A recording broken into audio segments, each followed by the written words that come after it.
Mengenai hal demo ini, sesungguhnya aku sudah melihat fenomena akan adanya demo besar pasca pemerintahan baru ya, di mana aku melihat dalam vision mata batin aku 11 bulan yang lalu bertepatan dengan bulan November tahun 2024, dan pada ramalan yang pertama aku menyatakan bahwa akan ada perang saudara, akan adanya kericuhan, keributan yang nanti akan berujungnya adalah perpecahan bangsa kita.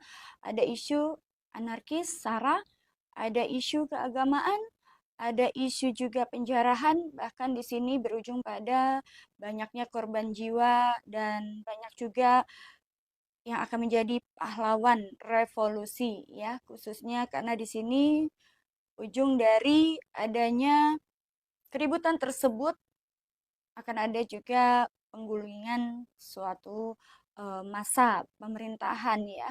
Itu 11 bulan yang lalu, tapi aku memang tidak eh, mendetailkan peristiwa kejadiannya. Lalu 6 bulan yang lalu juga, berarti itu menginjak di bulan awal awal-awal dari tahun 2025, bahkan 3 bulan sebelum kejadian pada hari ini aku sudah bisa melihat, bahkan aku juga di situ lebih mendetailkan peristiwa yang nanti akan terjadi, dan ini akan lebih parah daripada peristiwa di tahun 1998. Dan turut bela sungkawa, duka cita yang mendalam saya ucapkan kepada Republik Indonesia, dan mudah-mudahan kita masih bisa menyelamatkan Bhinneka Tunggal Ika kita ya. Bersatu kita teguh, bercerai kita runtuh, dan mudah-mudahan kita juga bisa menegakkan burung Garuda Pancasila ya, dengan dengan sila limanya ya, dengan kelima silanya, dan juga menegakkan keadilan dan memang untuk rakyat, dari rakyat, dan akan terrealisasikan juga kepada rakyat. Apa dampak yang terjadi setelah adanya korban? Dampak-dampak yang akan sangat, ini yang saya takutkan, bahkan ketika saya melihat apa yang saya lihat ini terjadi, akan sangat luas dampaknya ya. Bahkan beberapa hari ini juga saya tidak bisa tidur nyenyak. Dalam masa tidur saya pun saya selalu dibayang-bayangi dan dilihatkan akan adanya lautan darah, akan adanya lautan manusia, lautan darah, bahkan lautan tangisan, lautan peluru, lautan api. Dan aku nggak bisa membayangkan bahwa demo yang harusnya kondusif, maka di tahun 2025 ini sangat-sangat tidak kondusif, yang artinya adalah demo ini sudah bukan lagi murni rakyat yang menyuarakan, tapi memang kalau saya lihat adalah ada beberapa oknum juga yang memang, yang saya lihat dari vision mata batin saya adalah disusupi oleh orang-orang politik juga yang memiliki kepentingan. Dan kalau aku lihat ini seperti yang saya pernah bilang di tahun 2024, bahwasanya peperangan ini adalah peperangan di mana kita akan mengulang sejarah lama yang belum selesai. Jadi kita sedang mengulang sejarah lama yang belum selesai, dan sebenarnya ini adalah peperangan antar dua kubu ya, dari kerajaan lama yang dulu pernah berdiri dalam pemerintahan Indonesia, dan sekarang ini adalah sedang adanya perang antara dua kubu yang memang ini akan saling menjatuhkan dan menggulingkan ya posisi mereka masing-masing. Tapi apapun itu, di sini rakyat sesungguhnya tidak membutuhkan itu. yang rakyat butuhkan adalah kesejahteraan masyarakat dan juga pertimbangan-pertimbangan dari pemerintahan yang harusnya dilaksanakan dengan bijak untuk kepentingan rakyat, bukan untuk kepentingan orang banyak. Ya, ini yang saya lihat ya. Dan puncaknya tadi malam saya dilihatkan ada lautan manusia, ada lautan tangisan, ada lautan api, ada lautan tembakan, ada seruan orang-orang menangis, menjerit, minta tolong. Ini saya nggak kuat sebenarnya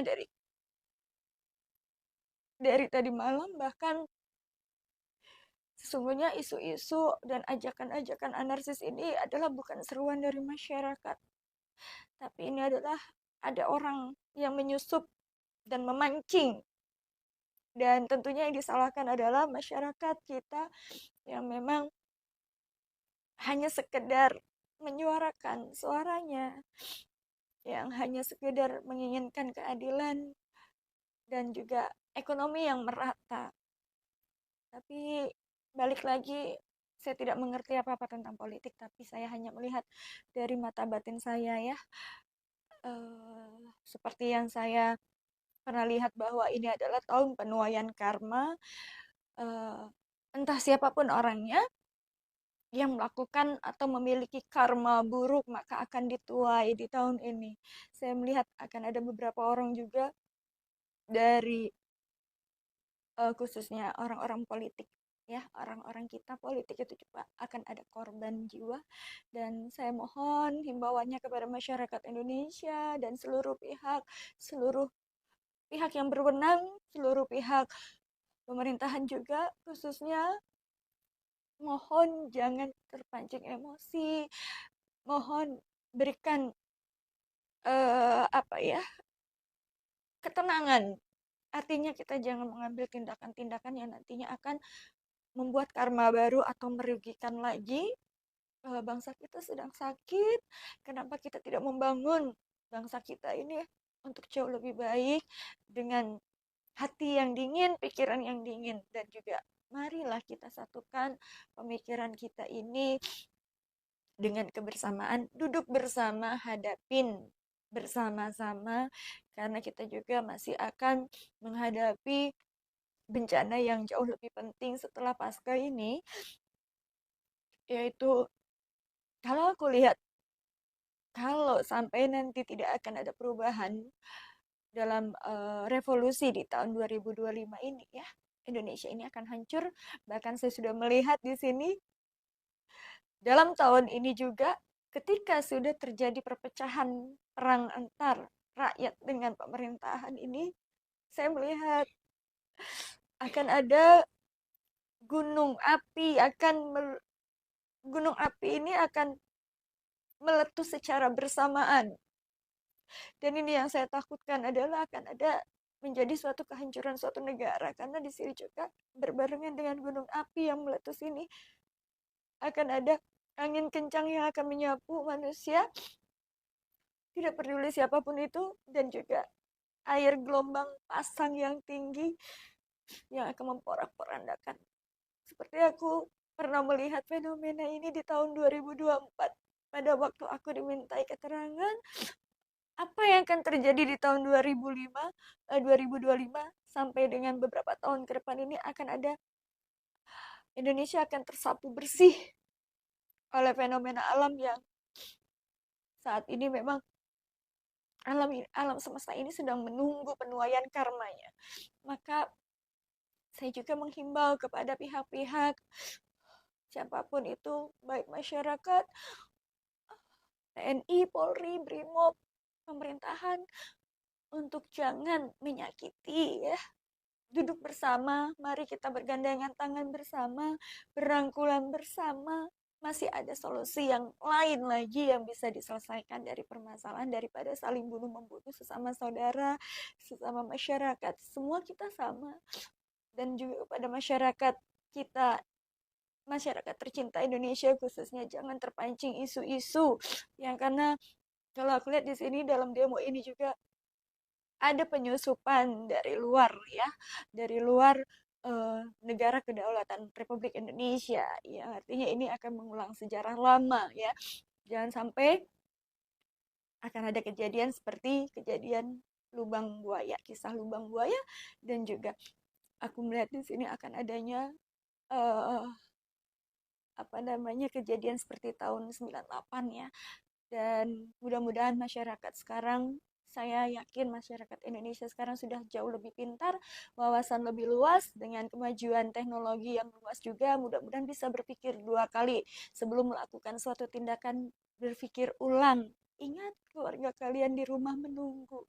Ya, alangkah lebih baiknya kalau kita duduk diam di rumah, kita beristighosah, berdoa bersama untuk kedamaian kita semua, untuk ketenangan kita semua. Dan mudah-mudahan dengan doa kita bersama-sama beristighosah, berdoa, akan ada solusi untuk negara kita ya. Dan ingat satu hal, ketika nanti terjadi kericuhan itu bukan solusi, maka itu akan membuat defisit negara, akan menyulitkan kita semua juga nantinya ke depannya. Jadi saya memohon dan berharap kepada semua pihak yang saat ini memang saling berseteru ya. Sesungguhnya kita sedang memerangi keluarga kita sendiri. Apapun itu yang terjadi, sudah cukup dengan kita memberikan aspirasi kita, suara kita ya. Tapi tidak harus berbuat anarkis, apalagi sampai dengan penjarahan dan melukai. Ingat, kita ini satu darah, satu tanah air, satu bangsa. Oke, terkait fasilitas umum yang rusak dan gimana nasib anggota DPR yang warga rumahnya jarang. Uh, itu tadi miris dan juga sangat disayangkan kepada masyarakat Indonesia. Ini adalah isu-isu pengalihan ya, isu-isu pancingan yang memang sengaja dibuat ya untuk memprovokasi masyarakat untuk melakukan hal seperti itu. Saya yakin masyarakat Indonesia itu sudah sangat pintar dengan kemajuan yang teknologi yang sangat maju ya. Saya yakin dari dalam lubuk hati saya yang paling dalam sekali bahwa mereka tidak akan melakukan hal itu. Tapi apalah daya ya, sudah kita lihat bersama kejadian-kejadian itu dan sudah adanya penjarahan, dan ini merupakan suatu peringatan juga kepada siapapun nanti pemimpin kita ke depannya agar memperlakukan uh, suatu keadilan bagi rakyat. Artinya ketika kalian dipilih oleh rakyat, kalian juga harus melihat perjuangan rakyat, mementingkan keperluan rakyat, dan kalau bisa nggak usah terlalu diekspos atau diposting hal-hal yang berkaitan dengan keadaan pribadi, karena itu akan memancing dan menyulut ya, menyulut, memancing ya, dan juga ini akan dijadikan provokasi yang nantinya akan membuat kalian sendiri rugi. Jadi jadikan pelajaran peristiwa yang sudah terjadi. Namun apapun itu, sesungguhnya ini adalah suatu peringatan untuk kedepannya dan suatu pelajaran berharga bagi mereka, dan juga apa ya, suatu pelajaran mahal sekali. Dan untuk kedepannya saya berharap akan banyak perubahan bagi siapapun nanti yang akan menjabat, baik di bangku DPRD maupun di pemerintahan atas nantinya, uh, untuk lebih pro ke rakyat, karena uh, kalian dipilih oleh rakyat, maka sudah sepatutnya kalian juga harus mementingkan kepentingan rakyat dan kesejahteraan rakyat agar tidak terulang lagi. Dan saya berharap di tahun 2025 ini adalah akan menjadi revolusi total yang terakhir akan adanya pertumpahan darah, karena suatu negara tidak akan maju kalau kitanya juga tidak akan melakukan perubahan-perubahan atau revolusi dalam diri pemerintahannya ya, atau bagian pemerintahannya, yang nantinya juga ini akan membuat rakyat juga menjadi tenang ya. Jadi saya mohon semua pihak ya yang saat ini memang sedang dalam keadaan suasana panas, mohon jangan memikirkan emosi, cobalah untuk tenang, dan sebelum melakukan sesuatu cobalah sebelum bertindak ya, coba berpikir bahwasanya ketika saya di posisi itu, apakah saya akan tenang hidup kita ya. Jadi cobalah mengkepentingkan kedamaian daripada kerusakan, itu jauh lebih penting karena sama-sama kita harus jaga Indonesia kita yang sakit, harus kita bangun lagi Indonesia kita ini dengan saling keterbukaan dan kebersamaan.